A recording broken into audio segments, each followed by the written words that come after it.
अस्सलाम वालेकुम व्यूअर्स, मैं हूं मंसूर मुगेरी। आप देख रहे हैं मंसूर नामा। आज मुल्क के महरूफ यूट्यूबर रजब अली भट्ट जो है वो कराची की अदालत में पेश हुए हैं। उन पर जो एक मुकदमा दर्ज हुआ है वो आपको दिखाते हैं कि कोर्ट की प्रोसीडिंग के बाद क्या हुआ। वो उनके वकील जो है नामवर वकील बैरिस्टर अली अशफाक साहब वो भी उनके साथ हैं।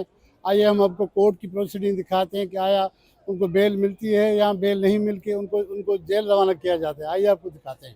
आपने रजब अली को यहाँ पर जो है वो एज अ वकील ज्वाइन किया, तो आज कोर्ट में क्या हुआ? मंसूर बुगीरी साहब, अस्सलाम वालेकुम।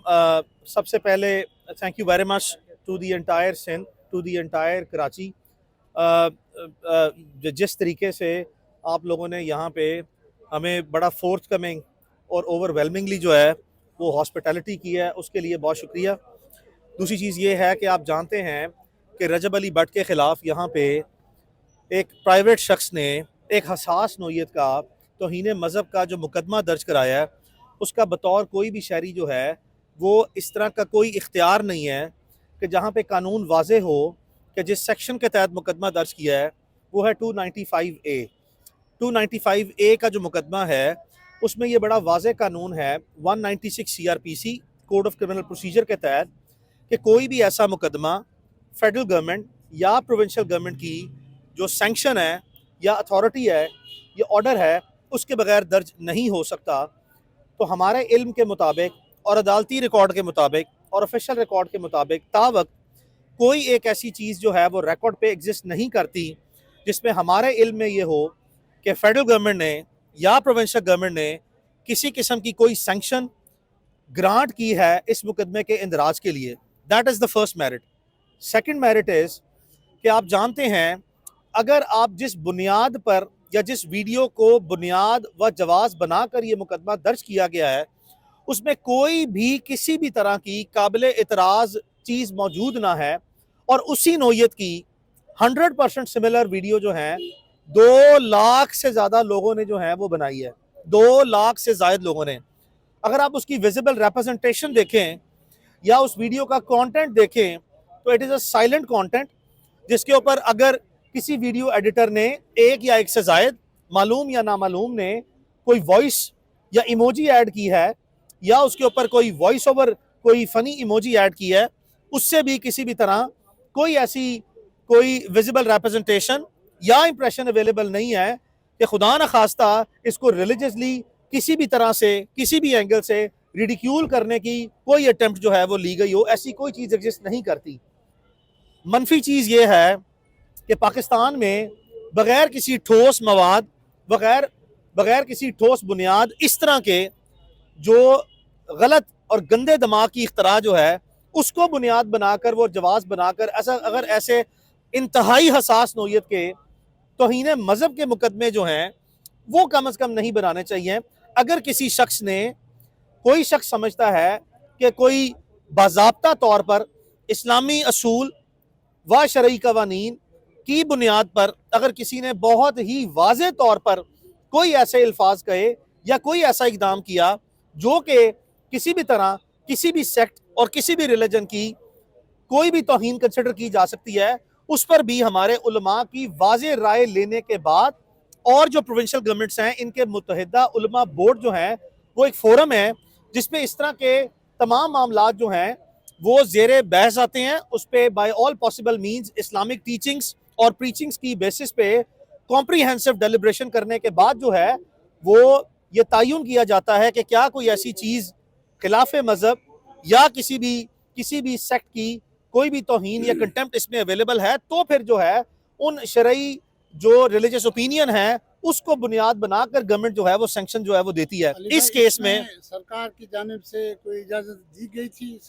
कोई मंसूर बुगीरी साहब ऐसी इजाज़त जो है वो रिकॉर्ड पे मौजूद नहीं है और हम मैं वाज़े तौर पर समझता हूँ कि कोई ऐसी चीज़ जो है वो मेरी राय में एग्जिस्ट नहीं करती और रिकॉर्ड पे भी नहीं है जिसको बुनियाद बना के ये मुकदमा दर्ज किया जा सकता हो। नहीं, मैं आपको बताता हूँ, एज सच कोई ऐसी कोई सोची हुई तो कोई भी चीज़ नहीं की गई। एक ट्रेंड चल रहा था जो अभी अली भाई ने बताया कि 2 लाख प्लस क्रिएटर्स ने वो वीडियो बनाई है।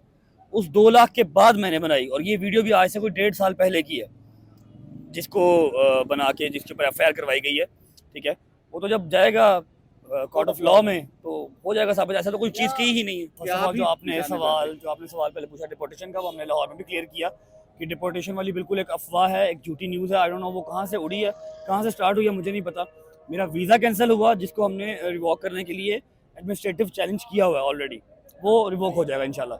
और दूसरी बात कि पिछले 1.5-2 साल में नहीं, पिछले कोई 1 साल के अंदर अंदर 3, 4, 5, 6, 10 जितने भी मुकदमे हुए हैं, और अल्हम्दुलिल्लाह मेरा डे 1 से अली भाई ही लॉयर है, ठीक है। और हर मुकदमे में जिसमें हम बरीजुमा हुए हैं, नो एविडेंस के ऊपर बरीजुमा हुए हैं, ठीक है। अब ये आप हिसाब लगा लें कि मैं तो गलत नहीं हूँ, ठीक है। अगर हमारे ऑनरेबल जज साहब ने या ऑनरेबल कोर्ट ने मुझे बरीजुमा किया है, तो इस मीन्स के मेरा कोई कसूर नहीं है। बस हाँ, क्या लोग नज़रों में ज़्यादा खटक रहे हैं, और कोई बात नहीं। कि हमारा किसी कंप्लेनेंट से ना कोई राब्ता वास्ता कभी इस मुकदमे में रहा है, और यकीन मैं आपको दिलाता चलूँ कि हमारी कोई किसी किस्म की नीयत नहीं है कि हम किसी मुद्दई मुकदमा से या दरख्वास्त गुजार मुकदमा से कोई राब्ता करें। अदालतें बनी ही इसीलिए हैं कि आप अपने आप को लॉ के सामने और कोर्ट्स के सामने सरेंडर करें। वो हमने आपने देखा, आपकी मौजूदगी में किया, ऑनरेबली प्रोसेस से पास किया। जो रिमेनिंग प्रोसेस है उसमें एडमिनिस्ट्रेटिव इन्वेस्टिगेटिव स्क्रूटनी भी होनी है। और दूसरी बात ये, उसमें कोई ना कोई अगर गवर्नमेंट मुनासिब समझेगी कि अगर उन्होंने सैंक्शन देनी है, और वो भी समझते हैं कि किसी प्राइवेट शिकायत गुजार की दरख्वास्त में कोई वजन या कोई सरकार के रजिस्टर में किसी शिकायत का दर्ज होना कोई चार्जशीट नहीं होती, वो सिर्फ शिकायत का इंदराज होता है सरकारी रिकॉर्ड की यादाश्त के लिए, जिसको हम FIR कहते हैं, इब्तदाई इतलाई रिपोर्ट। FIR इटसेल्फ कोई चार्जशीट नहीं होती, ये सिर्फ एक शिकायत का सरकार के रजिस्टर में इंदराज है। और आप देखेंगे इंशाल्लाह बारिक व ताला कि हम पूरा यकीन रखते हैं, मेरिट्स पे बात कर रहा हूँ, 100% लीगल और रिलीजियस बैकग्राउंड्स को और उनकी कंसिडरेशंस को और प्रिंसिपल्स को सामने रख के कह रहा हूँ, it is a case of absolutely no offence. इसमें कोई काबिल दस्तअंदाजी जुर्म जो है वो नहीं पाया जाता। और इंशाल्लाह ये मुकदमा जो है वो हमारी इस्तदा यही है, अब अपने तफ्तीशी अफसरान से होगी और अपने जो गवर्नमेंट ऑफ सिंध के ज़िम्मेदारान हैं उनसे होगी।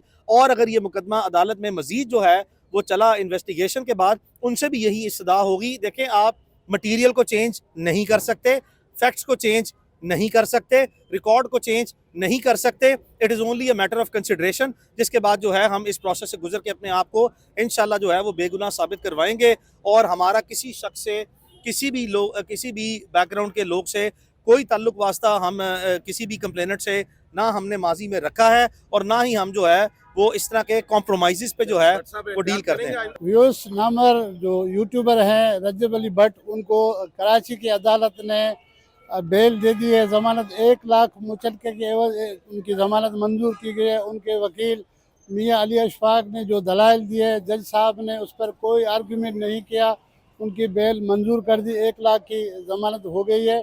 और केस जो 29 दिसंबर को दोबारा रखा गया है, तो हम आपकी गुफ्तगू, हमने आपको मियाँ अली अशफाक और रजब भट्ट की गुफ्तगू भी सुनाई, आपने ये उनकी गुफ्तगू सुनी। हम हर पेशी पे कोशिश करेंगे कि रजब अली भट्ट के ख़िलाफ़ जो मुकदमा हुआ है उसमें क्या कुछ हो रहा है, हम आपको दिखाते रहेंगे। हमारे यूट्यूब चैनल को देखते रहिए, मंसूरनामा को। जिस दोस्तों ने सब्सक्राइब नहीं किया है तो आज से सब्सक्राइब करना शुरू करें, तो इंशाल्लाह मिलेंगे। अल्लाह हाफ़िज़।